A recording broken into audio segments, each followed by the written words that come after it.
Hi hello welcome to Kiran TV news. Ram Charan గారు ఎక్కడికో వెళ్ళిపోతున్నారండి.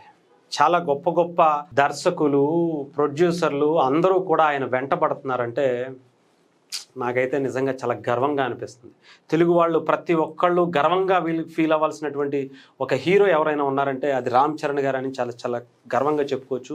ఆయన గురించి ఒక కొత్త అప్డేట్ అయితే మీడియాలో, సోషల్ మీడియాలో వైరల్ అవుతున్నటువంటి పరిస్థితి చాలా క్లియర్గా చూసుకోవచ్చు.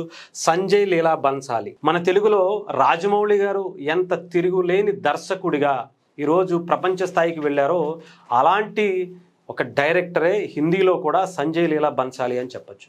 ఆయన మొదటి సినిమా నుంచి ఇప్పటి వరకు కూడా తిరుగు లేకుండా, ఎదురు లేకుండా సక్సెస్ఫుల్ డైరెక్టర్గా చాలా అద్భుతమైనటువంటి సినిమాలు అందించినటువంటి సంజయ్ లీలా బన్సాలి గారు రామ్ చరణ్ గారికి కొన్ని కథలు చెప్పారట. దానికి సంబంధించినవే ఈరోజు చూసుకోవచ్చు. ద ప్రాజెక్ట్ వి రివ్యూల్డ్ అని చెప్పి అంటే సంజయ్ లీలా బన్సాలి గారు దానికి సంబంధించినటువంటి సినిమా ఒక గొప్ప అడ్వెంచర్ సినిమాని రామ్ చరణ్ గారికి ఒక స్టోరీ లైన్ చెప్పారట.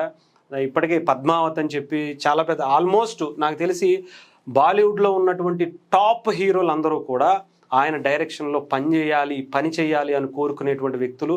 అలాంటి గొప్ప సినిమాలు అందించినటువంటి దర్శకులుగా సంజయ్ లీలా బన్సాలి అని చెప్పాలి. చాలా అద్భుతంగా ఉంటాయి ఆయన విజువల్స్, ఆయన చూపించేటువంటి ఆ టేకింగ్ కావచ్చు, ఆ స్టోరీస్ కావచ్చు. నిజంగా చెప్పాలంటే మనకి రాజమౌళి గారి కన్నా ముందే ఆయన పేరు చాలా గొప్పగా వినపడేది. అంత గొప్ప దర్శకుడు. ఇప్పటికీ అదే లెగసీని కంటిన్యూ చేయటం, అదే స్టార్డమ్ని విజయాలని నమోదు చేయటం అంటే ఆషామాషి కదా. ఆయన తీస్తున్నటువంటి పరిస్థితిగా కనిపిస్తుంది. అలాగే తెలుగు, తమిళ, మలయాళం, హిందీ అనేక భాషలతో పాటు ఆ సినిమాని ప్లాన్ చేయబోతున్నారట.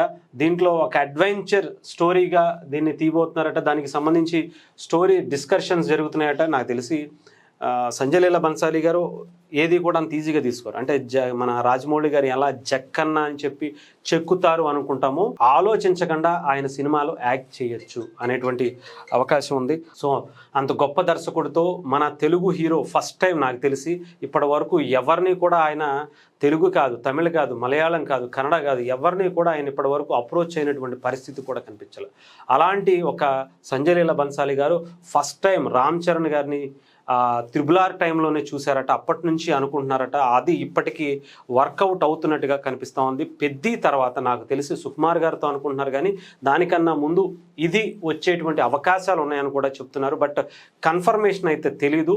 సో ఏదేమైనా సరే ఇదే గనక వర్కౌట్ అయితే గనక రామ్ చరణ్ గారిని మన తెలుగు హీరో అని మనం మర్చిపోవటమే. డెఫినెట్గా బాలీవుడ్ నుంచి ఇంకా అక్కడి నుంచి అటు హాలీవుడ్కి వెళ్ళిపోవటమే తప్ప ఇంకా మనం కంప్లీట్గా రామ్ చరణ్ గారిని మనం తెలుగు సినిమాల్లో యాక్ట్ చేయాలని అనుకోవటం కూడా ఇంకా తప్పేమో అని అనిపిస్తుంది.